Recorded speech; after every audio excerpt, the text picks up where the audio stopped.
When the pair failed to return by midnight, Loretta Grimes called the police. As officers scoured the city, tips poured in. Workers at a Chicago five-and-dime store were positive they saw Barbara and Patricia with two sailors listening to Elvis records on January 3, 1957. A Minnesota woman who was traveling swore she met the sisters in a Nashville bus station on January 9, 1957. That account made headlines, spurring rumors the girls were headed to Memphis, Presley's home. This episode is sponsored by Good Ranchers. If you're anything like me, you know that good quality meat makes all the difference in your home-cooked meals. That's why I love Good Ranchers. They deliver 100% American premium meat straight to my doorstep. Since I started using them, my barbecues have gone from great to phenomenal. If you're a foodie or just like a good steak, check out Good Ranchers. It's a game changer for meal times. You can use the link in the description and help support the channel.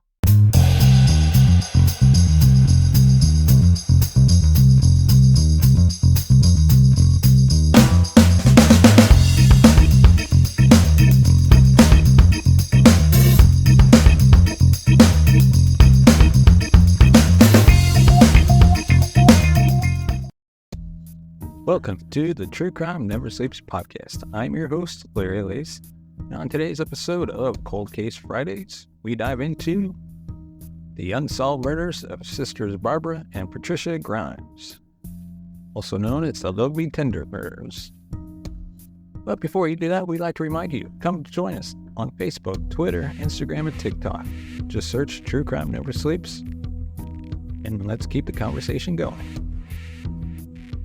Without further ado, let's dive into today's episode. 6 decades ago, the Grimes sisters, Barbara 15 and Patricia 12, blissfully left home to watch heartthrob Elvis Presley in Love Me Tender at the Brighton Theater in Chicago. The tearjerker ended with Elvis's death in a shootout. The crowd filed out, and the Grimes girls vanished. Only 5 excruciating days tickled by. If somebody is holding them, please let the girls call me, their mother, Loretta Grimes, pleaded in a January 11th, 1957 article. On January 22nd, 1957, their naked bodies were found in a field in a nearby suburb with no signs of fatal violence. The discovery horrified Chicagoans and the working-class Catholic neighborhood where the girls lived. With the public demanding answers, law enforcement went into overdrive, interviewing multiple suspects and filing charges only to drop them for lack of proof as authorities feuded openly. Now the notorious mystery is a footnote in the city's history. Even so, the case is still an open murder investigation. Like many 1950s Bobby Soxers, Barbara and Patricia adored Elvis Presley. They'd seen Love Me Tender dozens of times, but begged their mother to let them catch the evening show at the local theater. Just a short bus ride away was the Christmas holidays. December 28th, 1956, and Loretta gave her permission. Barbara, a high school sophomore with a dazzling smile, was known as the serious one, and Patricia was a high-spirited 7th grader. The two sisters were also close friends.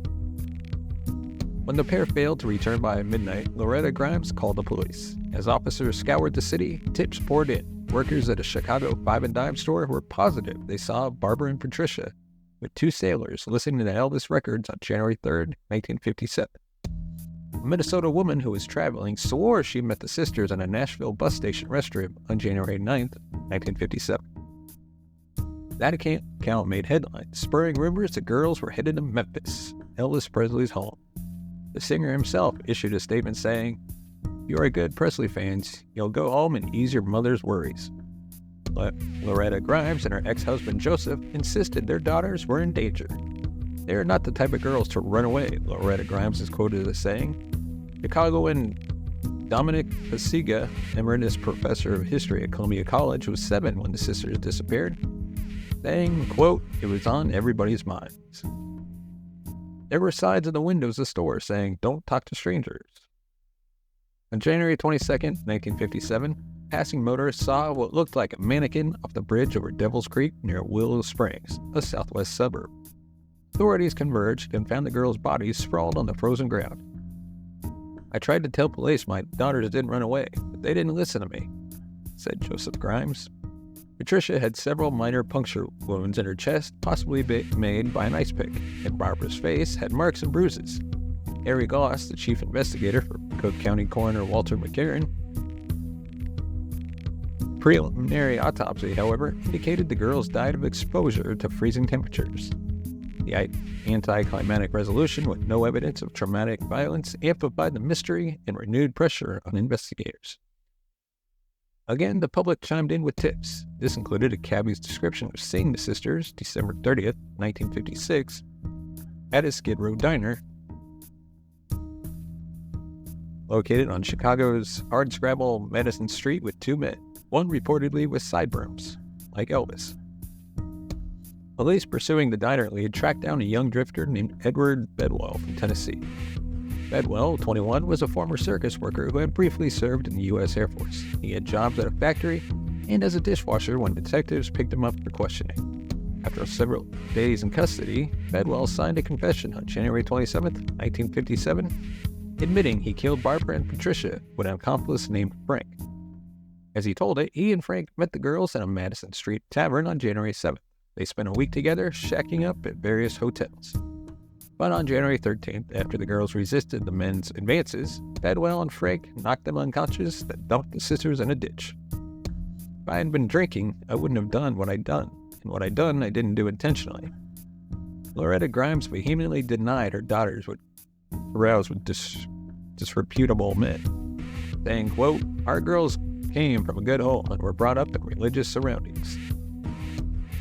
Almost immediately, holes started appearing in Bedwell's story. Medical experts concluded the girls died on December 28th. Bedwell's factory time card provided an alibi for the night they disappeared. His defense attorney insisted Bedwell's confession was coerced. Bedwell was released from jail on bond on February 5th, 1957, to the chagrin of Cook County Sheriff Joseph Loman and Glos, who believed he was responsible. On February 14th, 1957, Glos took matters into his own hands. The larger-than-life, fedora-wearing tough son-of-a-gun called a press conference at his family home. He insisted the girls could not have died on December 28th and revealed lab results indicating Barbara had been sexually molested. He knew and believed the girls were both raped. Harry Glos contended McCarran covered up evidence in deference to Loretta and to keep the sisters' reputations intact. The coroner held his own press conference the next day and fired Glos, who continued to investigate the case. After the Bedwell debacle, several suspects emerged, but nothing stuck. One was Charles Melquist, a suburbanite found guilty in 1959 of murdering another girl, Bonnie Leigh Scott. Her nude body was found November 1958 in a wooded area a few miles from where the Grimes sisters died. Authorities questioned Melquist about Barbara and Patricia after police found a list of girls, including young women from the Grimes neighborhood, at his apartment, but that was the extent of their inquiry. Ray Johnson, a former police officer and lecturer who writes the Chicago History Cop blog, thinks Melquist played a role in the crime, but was protected because of ties to the Chicago mob. Saying, quote, "Somebody still doesn't want this case to be solved. I know there's at least 3 people alive that know what happened that night." Another theory is that the sisters died after they liaison with teenage boys from a local gang who took them for a ride and then abandoned the two. A local man told police he saw Barbara talking with youths in a car as Patricia watched. The night they went missing, one of the boys reportedly told Barbara, "You'll be sorry." Some years after the tragedy, Pergala ran into Loretta Grimes while shopping at a department store. Grimes recognized her and the two chatted. One of the first things Grimes said was, "Did you hear about my girls?" She died in 1989, never knowing what happened. Let us know your thoughts in the comment section below. What do you think happened? Who do you think was involved? Was it just a bunch of teenage boys causing problems? Do you think it was a mob-related incident? Or was it just an accident? Let us know. Of course, give us a thumbs up if you like our video. Subscribe to the channel. Hit that bell notification button to be notified of future videos. And if you want to support the channel, you can go ahead and buy us a coffee at buymeacoffee.com/TCNS. Your support helps this channel grow. We can upgrade our equipment, bring in new hosts, be able to pay them, create even more content, and hopefully one day take this show on the road. Because, hey, we'd love to live stream from crime destinations across the country, including Chicago, LA, New York, And we can't do that without support from our listeners. So as always, thank you so much for watching and listening. We'll see you next time.